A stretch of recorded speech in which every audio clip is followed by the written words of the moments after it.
Selamat siang untuk kita semua. Sekarang udah jam tengah 12 ya. Nah, sekarang kita kembali masuk untuk fokus di mata pelajaran SBK. Materi kita hari ini adalah menganalisis karya seni rupa berdasarkan jenis, fungsi, tema, dan tokoh dalam bentuk lisan dan tulisan yang terdapat pada bab 5.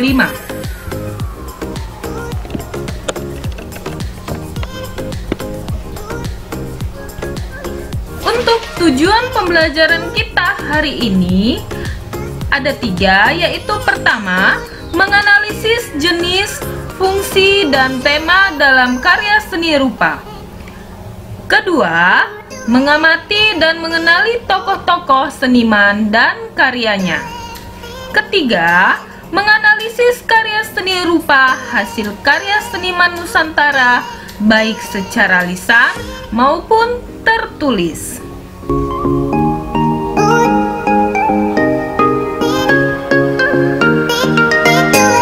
Kita masuk di pembelajarannya, yaitu mengenai jenis karya seni rupa. Jenis karya seni rupa itu dibagi-bagi.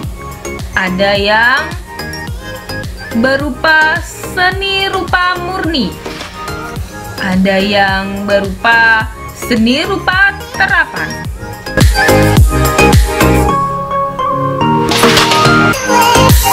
Nah, seni rupa murni ini adalah suatu karya seni yang berfungsi sebagai pengindah dan peningkat rasa kesukaan.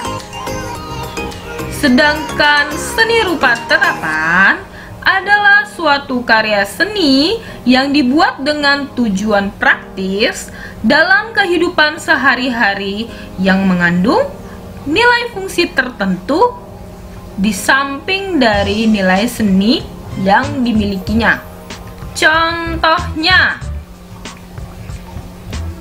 Contohnya ini, lihat gambarnya ya. Perhatikan gambarnya. Nah, ini adalah salah satu contoh dari seni rupa murni. Contoh ini disebut adalah sebuah lukisan. Jadi lukisan termasuk contoh dari seni rupa murni.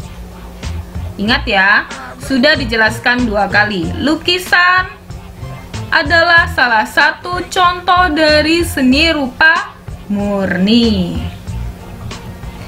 Gambar kedua, perhatikan, ini adalah gambar Candi Borobudur. Candi Borobudur ini adalah salah satu jenis patung dan merupakan contoh dari seni rupa murni juga. Perhatikan gambar yang ketiga. Nah, gambar ketiga ini hampir sama dengan gambar yang pertama. Ya, memang dia berbentuk lukisan, tapi model lukisan ini dibuat dengan menggunakan komputer atau PC. Lukisan yang dibuat dengan menggunakan komputer biasanya itu disebut dengan seni grafis. Sudah jelas ya contoh-contoh dari seni rupa murni. Sekarang kita masuk di contoh seni rupa yang kedua, yaitu contoh seni rupa terapan. Seni rupa terapan ini ada itu contohnya seperti senjata tradisional. Terus ada juga contoh yang kedua ini, yang goyang-goyang ini gambarnya. Nah, contoh yang kedua ini disebut seni kriya.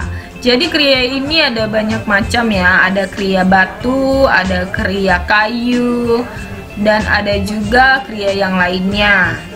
Nah, selain senjata tradisional ataupun kriya, rumah adat ataupun transportasi tradisional itu adalah salah satu contoh dari seni rupa terapan juga.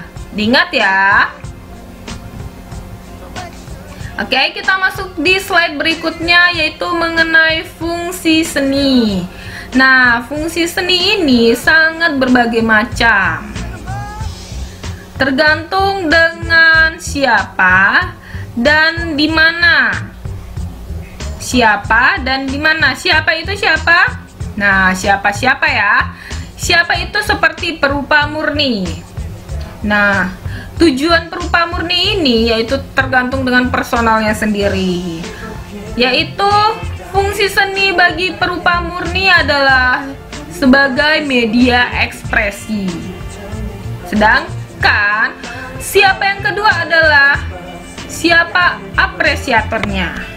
Nah, fungsi seni bagi apresiator adalah sarana untuk mendapatkan pengalaman estetis dan nilai seni. Sedangkan yang ketiga, fungsi seni bagi masyarakat desain atau kria. Fungsinya ini adalah untuk memenuhi kebutuhan fisik yang sifatnya praktis sekaligus indah. Terakhir adalah fungsi seni bagi perupa terapan. Fungsi seninya ini adalah untuk memenuhi kebutuhan masyarakat. Oke, next slide. Kita masuk ke tema. Tema dalam karya seni rupa. Tema ini biasanya dikenal sebagai, istilahnya adalah subject matter seni. Nah, tema ini bisa bersumber dari realitas internal dan bisa juga bersumber dari realitas eksternal. Ada in, ada ex. In dalam, ex keluar. Oke? Nah, tema bersumber dari realitas internal bisa dilihat dari harapan, cita-cita, emosi, nalar, intuisi, hayal, dan kepribadian seorang perupa diekspresikan melalui karya seni. Sedangkan tema yang bersumber dari realitas eksternal, berarti di luar ya, adalah ekspresi interaksi perupa dengan kepercayaan, religius, kemiskinan, ketidakadilan, nasionalisme, politik, atau biasanya kok politik ini menjuru ke tema sosial. Selanjutnya adalah hubungan perupa dengan alam.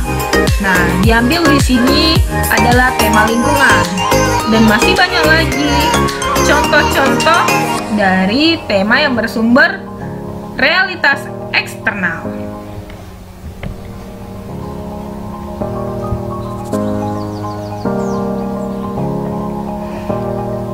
Kita tadi sudah mengenal jenisnya, jenis karya seni rupanya apa-apa saja, fungsinya ya tergantung dengan siapa, dan terakhir adalah tema. Masuk kita ke tokoh-tokoh dalam seni rupa.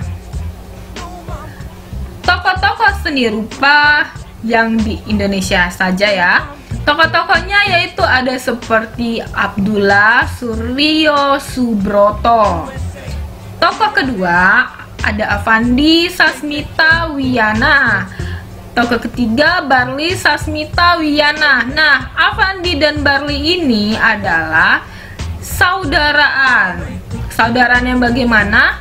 Yaitu Avandi adalah seorang kakek dari Barli. Jadi Barli mengikuti turunan dari Avandi. Yang keempat adalah Basuki Abdullah. Ini pasti pernah kita dengar, bahkan sering kita dengar mengenai Basuki Abdullah. Selanjutnya adalah Delsi Syamsumar. Dan terakhir, contoh dari tokoh seni rupa yang terdapat pada slide ini adalah Hendra Gunawan. Oke, sebenarnya masih banyak tokoh-tokoh seni rupa yang lainnya, namun hanya ini saja yang disebutkan. Baik, next slide.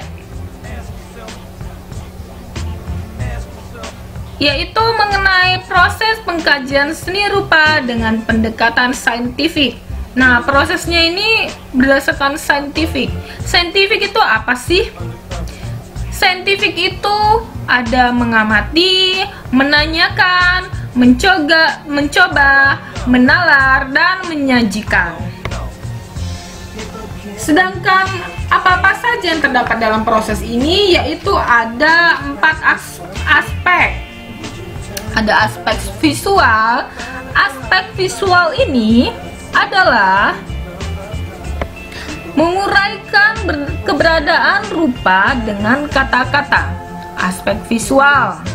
Sedangkan aspek proses kreasi seni adalah menguraikan tahapan teknis penciptaan, skill, atau keterampilan. Ingat ya, aspek proses kreasi seni. Ketiga, aspek konseptual.